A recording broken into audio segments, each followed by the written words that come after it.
Welcome to Democracy Now!, democracynow.org, the War and Peace Report. I'm Amy Goodman. In Texas, at least 5 people have died amidst catastrophic flooding in Houston, the 4th largest city in the United States. The crisis began on Friday when Hurricane Harvey made landfall in Rockport, Texas. It was the most powerful hurricane to hit Texas in more than half a century. The National Weather Service issued a warning saying, quote, "This event is unprecedented and all impacts are unknown and beyond anything experienced. Follow orders from officials to ensure safety," unquote. The Washington Post reports the storm's already dumped more than 9 trillion gallons of water, enough water to fill the Great Salt Lake in Salt Lake City twice. And meteorologists project another 5 to 10 trillion gallons of water could be dumped on the region in coming days. This is U.S. Coast Guard Vice Admiral Carl Schultz. This is a very, very dangerous storm with catastrophic consequence, and folks need to not underestimate that. It is going to be a sustained challenge for the coming days. Many times folks wrongly presume the wind event is going to be the most challenging event. I've seen over the course of my career, it was actually the water event, and we are in for a real significant water event in the coming days. Both the death toll and the flooding are expected to rise in the coming days. We'll go to Houston after headlines. In more climate-related news, more than 1,200 people have now died amidst historic flooding in Bangladesh, Nepal, and India. This year's monsoon season has brought torrential downpours that have submerged wide swaths of South Asia, destroying tens of thousands of homes, schools, and hospitals, and affecting up to 40 million people. On Sunday, Pope Francis prayed for the victims of the flooding. Dear brothers and sisters, in the past days, major floods have hit Bangladesh, Nepal, and northern India. I express my closeness to the people, and I pray for the victims and those who suffer because of this calamity. Scientists have linked increasing rainfall and deadly flooding in South Asia to climate change. Southern China is also reeling from extreme weather as a severe tropical storm made landfall Sunday, only days after a historic typhoon killed 22 people. Typhoon Hato was the fiercest typhoon to hit Macau on China's southern coast in nearly 50 years. Back in the United States, as Hurricane Harvey was bearing down on Texas, President Trump pardoned the notorious Arizona sheriff, Joe Arpaio, who was convicted of contempt of court for defying a court order to stop his deputies from racial profiling. Arpaio has been a major supporter of Donald Trump. Arpaio's policies have included detaining immigrants in a scorching outdoor tent city jail, which Arpaio once referred to as his own concentration camp. Arpaio was ousted as Maricopa County's longtime sheriff after immigrants organized a massive grassroots voting campaign against him. Immigrant rights activists have widely condemned the pardon, saying Trump's pardon sanctions illegal discrimination against immigrants. This is Francisca Porchas of the group Puente, Arizona, speaking on Democracy Now! For us, it's a slap in the face of all of the years of organizing that it took for us to hold him accountable, of the lawsuit that came because of his racial profiling in the streets. Who should be pardoned are the people who he criminalized, the people who are now not ever going to be able to come out of the shadows, as you may say, or have a real chance at living normal life. We'll speak with Linda Valdez, an editorial writer with the Arizona Republic, later in the broadcast. The United Nations has condemned President Trump over his response to the deadly white supremacist violence in Charlottesville, saying it was deeply concerned by, quote, the failure at the highest political level of the United States of America to unequivocally reject and condemn the violence, unquote. Trump has faced widespread backlash over his response, including from National Economic Council Director Gary Cohn, who reportedly drafted a resignation letter following Charlottesville. In an interview with the Financial Times, Cohn said Trump's administration, quote, must do better in consistently and unequivocally condemning these groups, unquote. In recent days, 3 people have been arrested and charged in connection with the violence on August 12th, in which white supremacists killed 1 person and wounded dozens more. Among those arrested was Richard Wilson Preston, the imperial wizard of the Baltimore area Confederate White Knights, who was charged with firing a gun near a school. Video footage shows Preston, who is wearing a bulletproof vest, walk up to an African-American man at close range and fire a shot at the ground right in front of him. He then turned around and walked past a line of state troopers who witnessed the shooting but did not move. Meanwhile, in Oklahoma, the newly appointed police chief of Texoma has resigned after the local news revealed he was the owner of a neo-Nazi website. The Southern Poverty Law Center says former police chief Bart Alsbrook was also previously the Texas coordinator of the skinhead group Blood and Honor. Trump's former White House advisor, Sebastian Gorka, has left the White House and says he'll rejoin the far-right-wing website Breitbart News. The White House claimed it fired Gorka, though Gorka claims he resigned.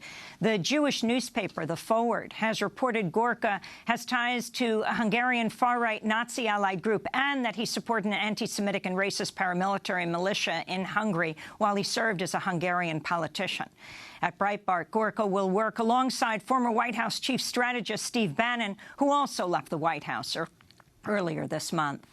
On Friday, President Trump signed a directive instructing the military to stop paying for medical treatment for transgender people currently serving in the U.S. military and halting an Obama-era plan that would have allowed transgender people to be recruited into the U.S. Armed Forces. The move follows Trump's announcement last month on Twitter that he'd ban transgender people from serving in the U.S. military. Among those who've criticized Trump over the ban is Interior Secretary Ryan Zinke's daughter, Jennifer Detlefsen, who's a Navy veteran, and said of Trump, quote, "This man is a disgrace."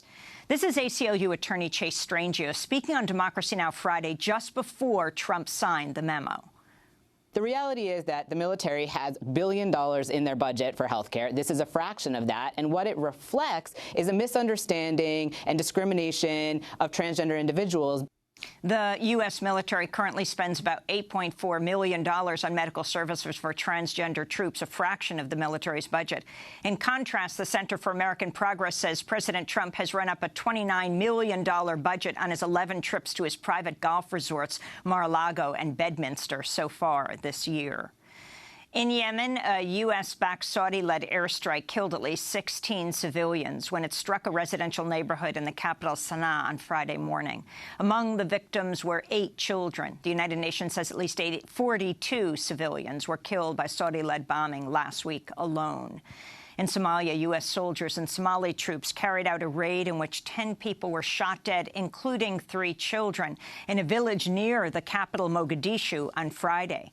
Local lawmakers say the victims were farmers. This is an eyewitness to the attack.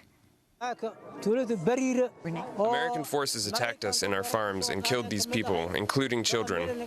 Those killed were farmers who were innocent and not al-Shabaab fighters. In South Sudan, at least 19 people were killed, including a U.S. journalist, amidst fighting between South Sudanese forces and rebel soldiers in the southern town of Kaya on Saturday. 26-year-old freelance journalist Christopher Allen was embedded with the rebel soldiers when he was killed. He graduated from the University of Pennsylvania in 2013. Fighting in South Sudan has killed tens of thousands of people and displaced more than 1 million since 2014. The U.S.-backed Iraqi military says it seized control of Tal Afar from ISIS militants. The 8-day offensive to take control of the city, which sits about 50 miles west of Mosul, was backed by a U.S. bombing campaign.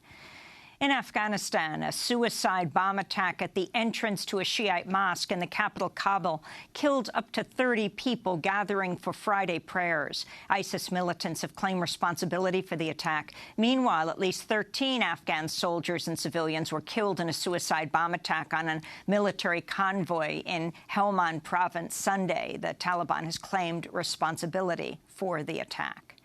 In Spain, 500,000 people poured into the streets of Barcelona Saturday for a peace march following the attack earlier this month, in which 15 people died after a van plowed into a crowded walkway along Las Ramblas, the city's most famous avenue. The protest was largest in Barcelona since the 2003 march against the Iraq War. This is protester Gemma Figueres. We have to say we are not afraid, but you obviously feel it could happen to you at any time, and that is scary. But fear cannot beat us, and we cannot stand still. We have to show that we keep living. That is what we have to do. In the Israeli-occupied West Bank, thousands of people attended the funeral of an 8-year-old Palestinian girl who was run over and killed by an Israeli settler on Saturday near Nablus. The girl, Asila Boun, was leaving a supermarket with a friend when she was struck and killed by the Israeli settler in broad daylight in front of her father. In Burma, more than 100 people have been killed amidst clashes and a widespread crackdown by the Burmese army against the persecuted Rohingya Muslims in the Rakhine region. Burmese authorities say members of an armed Rohingya group launched a raid on a police station Friday. Residents say in response, Burmese security forces stormed Rohingya towns, opened fire on civilians, torching homes and forcing thousands to flee. This is one Rohingya refugee, Mujibur Rahman, who fled into Bangladesh. In our village, there was huge fighting, so I have come here, taken shelter near the border, and we want to stay here in Bangladesh because in our country there is much repression, so we are here. We appeal to the Bangladesh government to allow us to stay for some days. After that, when there is peace in our country, we will go back.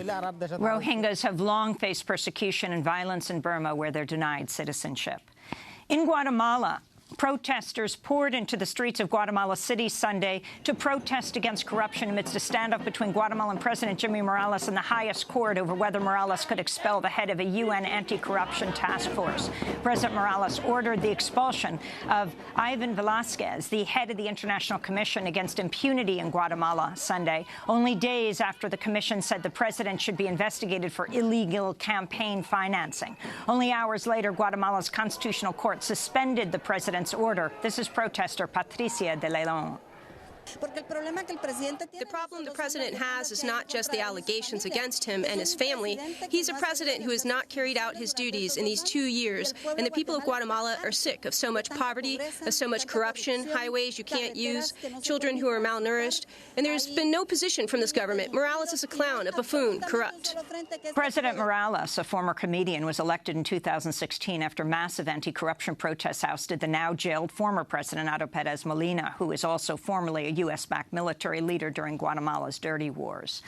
The Trump administration's imposed new economic sanctions against Venezuela amidst Trump's threats of a possible U.S. military intervention in Venezuela. The sanctions will further restrict Venezuela's ability to borrow money from U.S. creditors, making it possible that Venezuela will default on its debts later this year.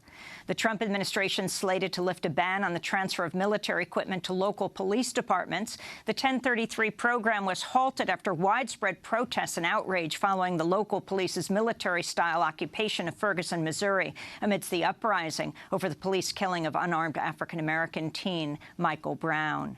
And in New York City, protesters rallied Friday night at Columbus Circle in Manhattan to demand the 76-foot statue of Christopher Columbus be removed amidst a nationwide movement calling for the removal of statues celebrating the Confederate generals and other racist leaders. Columbus has long faced criticism for opening the door to the European colonization of the Americas, the genocide against Native peoples, and the transatlantic slave trade. Columbus himself enslaved Arawak indigenous people and forcibly trafficked them from the Caribbean to Spain.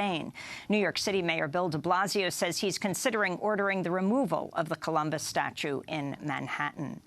And those are some of the headlines. This is Democracy Now!, democracynow.org, the War and Peace Report. I'm Amy Goodman, joined by Democracy Now!'s Renee Feltz, a Houston native. Good morning, and thank you, Amy, and good morning to all of our listeners and viewers around the country and around the world, and potentially in Houston underwater.